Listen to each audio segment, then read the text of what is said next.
Hindi lang simpleng pag-angkin ng teritoryo ang pakay ng China sa West Philippine Sea.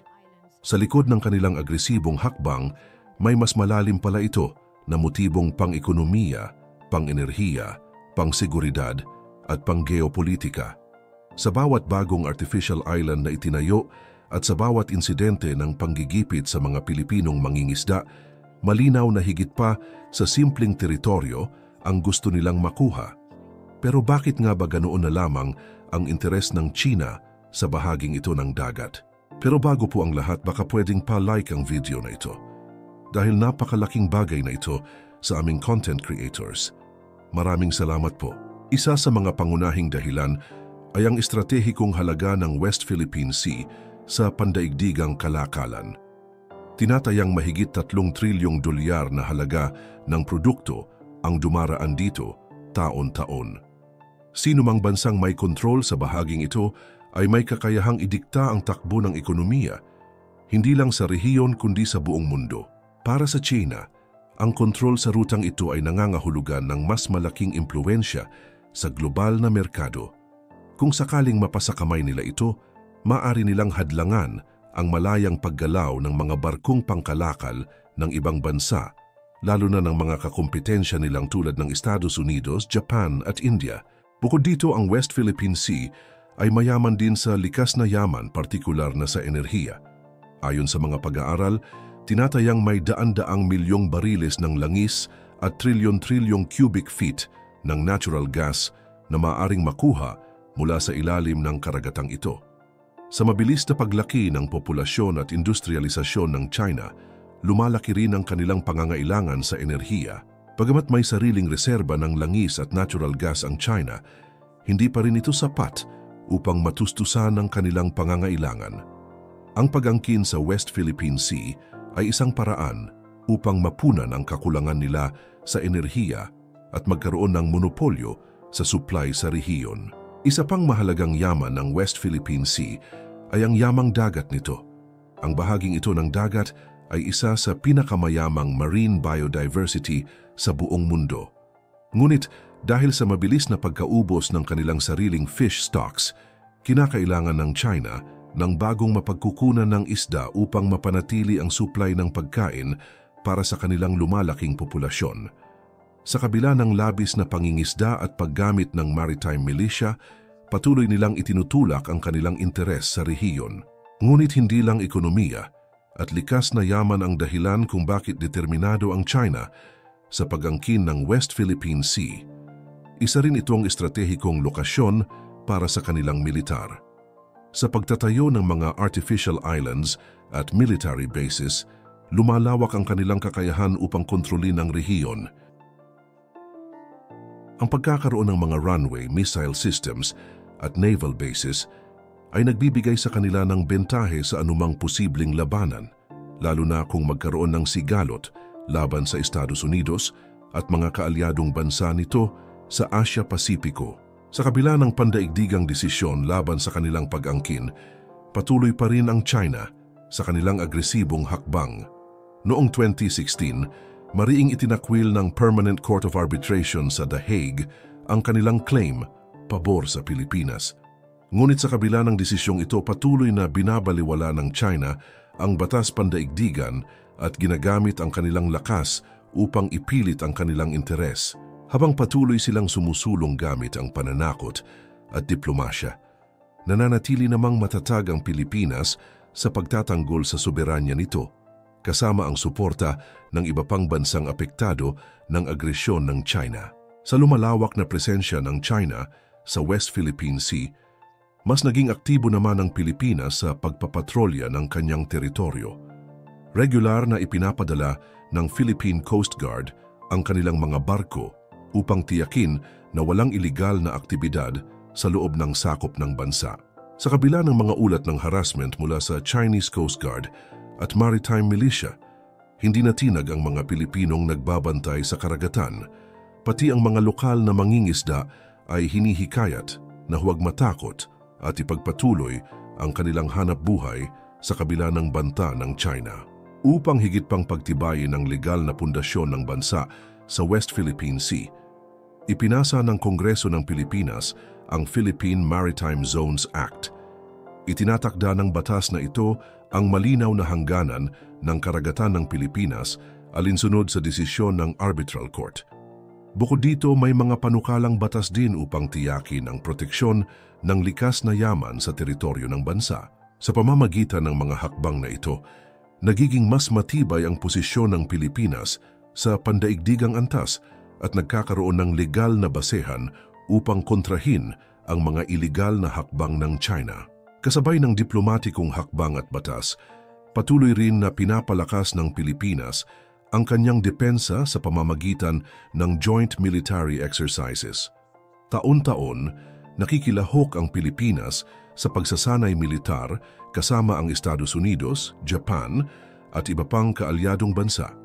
Layunin ng mga pagsasanay na ito na pagbutihin ang kakayahan ng bansa sa naval defense, intelligence gathering at strategic military response.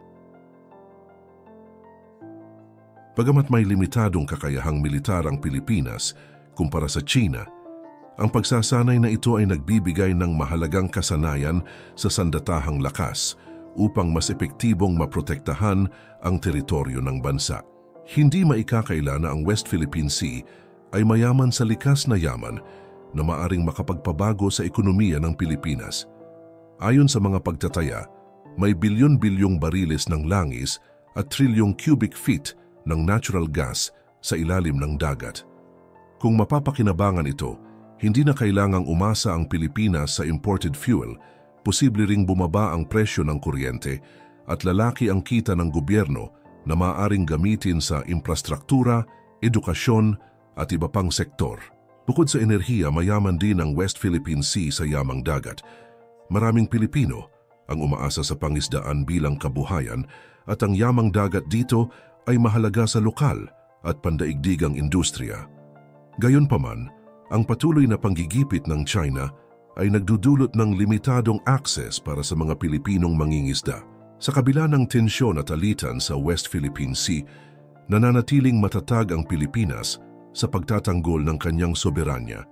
Hindi ito isang madaling laban, ngunit sa pamamagitan ng diplomatikong hakbang, pagpapatibay ng alyansa, pagpapatrolya, pagsasabatas ng mga batas, at pagpapalakas ng depensa, unti-unting nagiging matibay ang posisyon ng bansa laban sa panghihimasok ng China.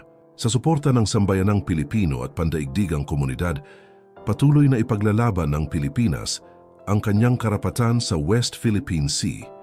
Ang West Philippine Sea ay hindi lamang isang usaping pang-ekonomiya at seguridad, kundi isa ring mahalagang ekolohikal na yaman.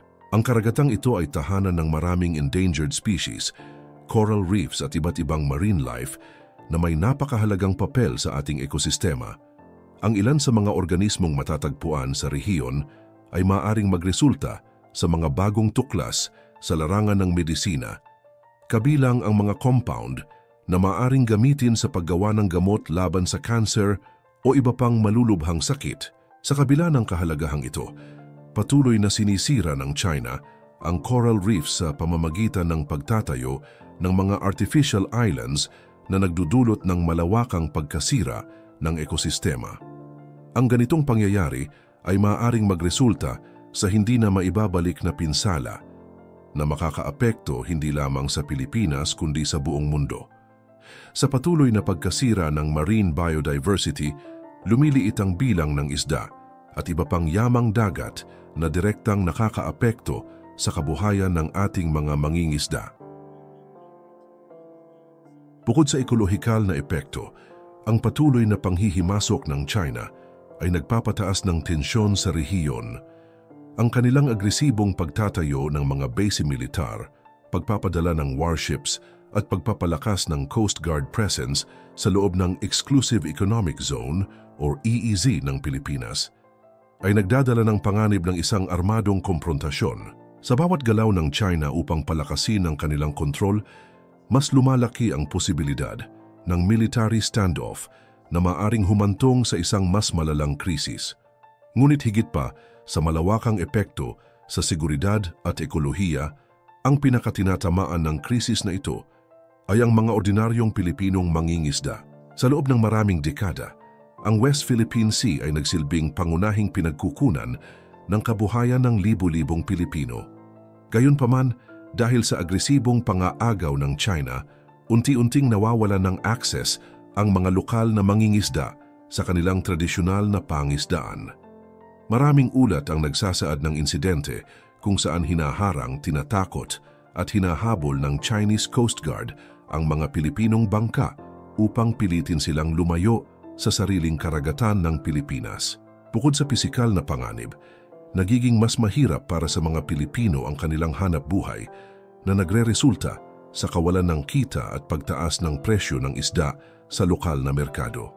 Hindi lamang ekonomiya ng mga lokal na pamayanan ang apektado, kundi pati na rin ang seguridad sa pagkain ng buong bansa.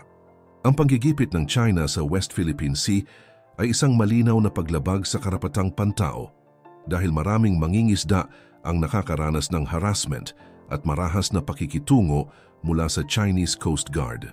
Isa rin sa pinakamalaking hamon na dulot ng krisis na ito ay ang pagbabaliwala ng China sa desisyon ng International Tribunal noong 2016. Sa kabila ng hatol na nagsasabing walang legal na batayan ang pag-aangkin ng China sa pamamagitan ng kanilang 9-dash line. Tuluyan itong binaliwala ng Beijing at nagpatuloy pa rin sa militarisasyon ng rehiyon. Ang ganitong kilos ay nagpapakita ng isang mapanganib na precedent sa pandaigdigang kaayusan sapagkat ipinapakita nito na ang isang malakas na bansa ay maaaring lumabag sa international law nang walang anumang parusa. Sa harap ng lahat ng hamon at panganib na ito, nananatiling matibay ang paninindigan ng Pilipinas sa pagtatanggol sa West Philippine Sea. Hindi ito isang laban na madaling mapagtagumpayan, ngunit ito ay isang laban na kailangang ipagpatuloy sa pamamagitan ng matalinong diplomasya, matatag na paninindigan at patuloy na suporta mula sa pandaigdigang komunidad. May pag-asa pang mapanatili ang kaayusan sa rehiyon at mapangalagaan ang likas na yamang dapat ay para sa mga Pilipino. Ang sitwasyon sa West Philippine Sea ay isang napakahalagang usapin na hindi dapat ipagsawalang bahala. Sa patuloy na pang-aangkin at pagsira ng China sa ating likas na yaman, hindi lang ating ekonomiya at seguridad ang apektado, kundi pati na rin ang kinabukasan ng ating marine biodiversity. Ano sa tingin niyo ang pinakamainam na hakbang na dapat gawin ng Pilipinas upang maprotektahan ang ating teritoryo? I-comment niyo sa ibaba ang inyong opinyon at huwag kalimutang i-like at i-subscribe para sa mas marami pang usaping mahalaga sa ating bayan.